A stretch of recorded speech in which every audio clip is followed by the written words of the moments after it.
दोस्तों नमस्कार, स्वागत करती हूँ आपका आज एक और नई कहानी में। आज आप सुनेंगे मुंशी प्रेमचंद की प्रसिद्ध कहानियों में से एक और प्रसिद्ध कहानी ठाकुर का कुआं।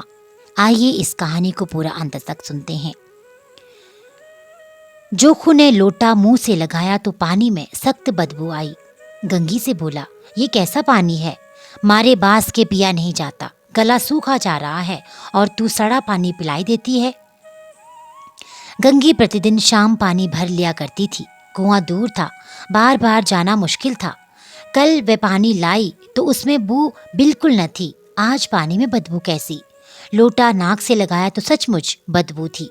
जरूर कोई जानवर कुएं में गिरकर मर गया होगा, मगर दूसरा पानी आवे कहाँ से?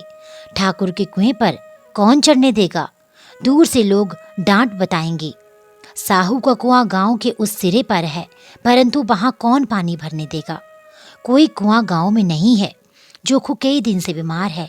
कुछ देर तक तो प्यास रोके चुप पड़ा रहा, फिर बोला, अब तो मारे प्यास के रहा नहीं जाता।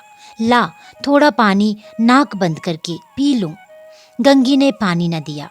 खराब पानी से बीमारी बढ़ जाएगी इतना जानती थी, परंतु ये न जानती थी कि पानी को उबाल कर देने से उसकी खराबी जाती रहती है। बोली, ये पानी कैसे पियोगे? न जाने कौन जानवर मरा है। कुएं से मैं दूसरा पानी लाई देती हूँ। जोखू ने आश्चर्य से उसकी ओर देखा। पानी कहाँ से लाएगी? ठाकुर और साहू के दो कुएं तो हैं, क्यों एक लोटा पानी न भरन देंगे? हाथ पांव तुड़वा आएगी और कुछ न होगा। बैठ चुपके से। ब्राह्मण देवता आशीर्वाद देंगे, ठाकुर लाठी मारेंगे, साहू जी एक पांच लेंगे। गरीबी का दर्द कौन समझता है? हम तो मर भी जाते हैं तो कोई द्वार पर झांकने नहीं आता। कंधा देना तो बड़ी बात है, ऐसे लोग कुएं से पानी भरने देंगे? इन शब्दों में कड़वा सत्य था। गंगी क्या जवाब देती, किंतु उसने वह बदबूदार पानी पीने को न दिया। रात के 9 बजे थे। थके मांदे मजदूर तो सो चुके थे। ठाकुर के दरवाजे पर 10-5 बेफिक्रे जमा थे।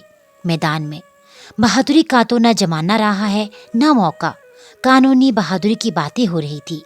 कितनी होशियारी से ठाकुर ने थानेदार को एक खास मुकदमे की नकल ले आए।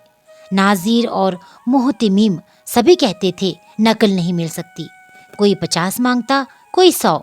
यहाँ बेपैसे कौड़ी नकल उड़ा दी। काम करने का ढंग चाहिए।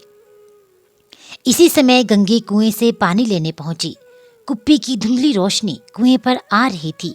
गंगी जगत की आड़ में बैठी मौके का इंतजार करने लगी। इस कुएं का पानी सारा गांव पीता है, किसी के लिए रोका नहीं। सिर्फ ये बदनसीब नहीं भर सकते। गंगी का विद्रोही दिल रिवाजी पाबंदियों और मजबूरियों पर चोटें करने लगा। हम क्यों नीच हैं और ये लोग क्यों ऊंचे हैं? इसलिए कि ये लोग गले में तागा डाले लेते हैं। यहाँ तो जितने हैं एक से एक छठे हैं। चोरी ये करे, जाल फरेब ये करें, झूठे मुकदमे ये करें। अभी इस ठाकुर ने तो उस दिन बेचारे गडरिये की भेंट चुरा ली थी और बाद में मारकर खा गया।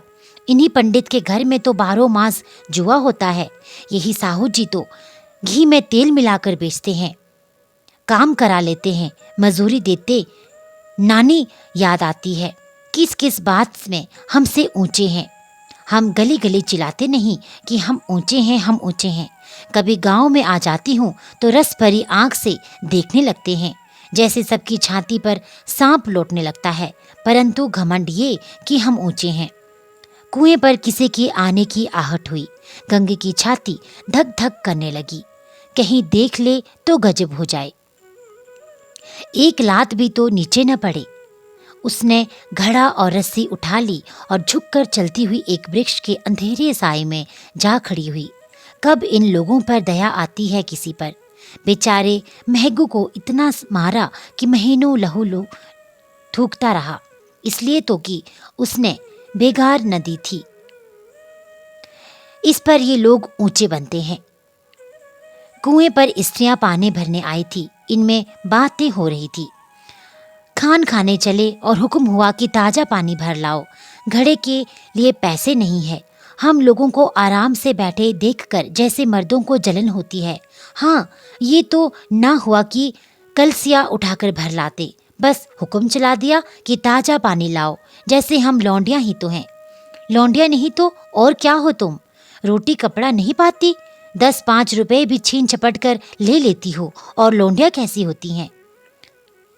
मत लजाओ दीदी, छिन भर आराम करने की को तो तरस कर रह जाता है। इतना काम किसी दूसरे के घर कर लेती तो इससे कहीं आराम से रहती। ऊपर से वह एहसान मानता। यहाँ काम करते करते मर जाओ, पर किसी का मुंह ही सीधा नहीं होता। दानों पानी भरकर चली गई तो गंगी वृक्ष की छाया से निकली और कुएं की जगत के पास आई। बेफिक्रे चले गए थे। ठाकुर भी दरवाजा बंद कर अंदर आंगन में सोने जा रहे थे। गंगी ने क्षणिक सुख की सांस ली। फिर किसी तरह मैदान तो साफ हुआ। अमृत चुरा लाने के लिए जो राजकुमार किसी जमाने में गया था, वह भी शायद इतनी सावधानी के साथ और समझ बूझ कर न गया हो। गंगी दबे पांव कुएं की जगत पर चढ़ी। विजय का ऐसा अनुभव उसे पहले कभी न हुआ। उसने रस्सी का फंदा घड़े में डाला, दाएं बाएं चौकन्नी दृष्टि से देखा, जैसे कोई सिपाही रात को शत्रु के किले में सुराग कर रहा हो। अगर इस समय वे पकड़ ली गई तो फिर उसके लिए माफी या रियायत की रत्ती भर उम्मीद नहीं।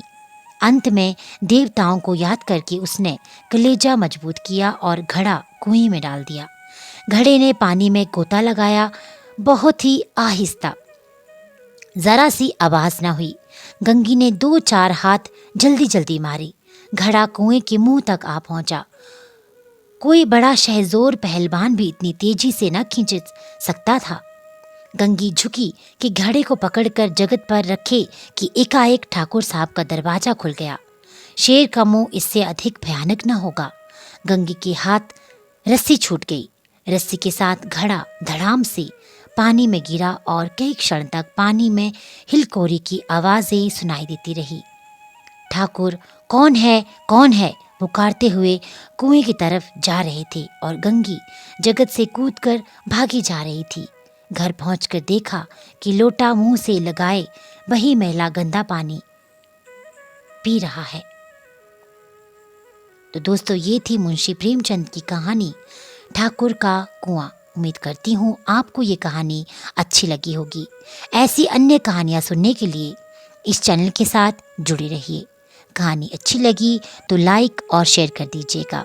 साथ ही साथ चैनल में अगर पहली बार जुड़े होंगे तो चैनल को सब्सक्राइब कर लीजिएगा। आपका दिन शुभ हो। हर हर महादेव।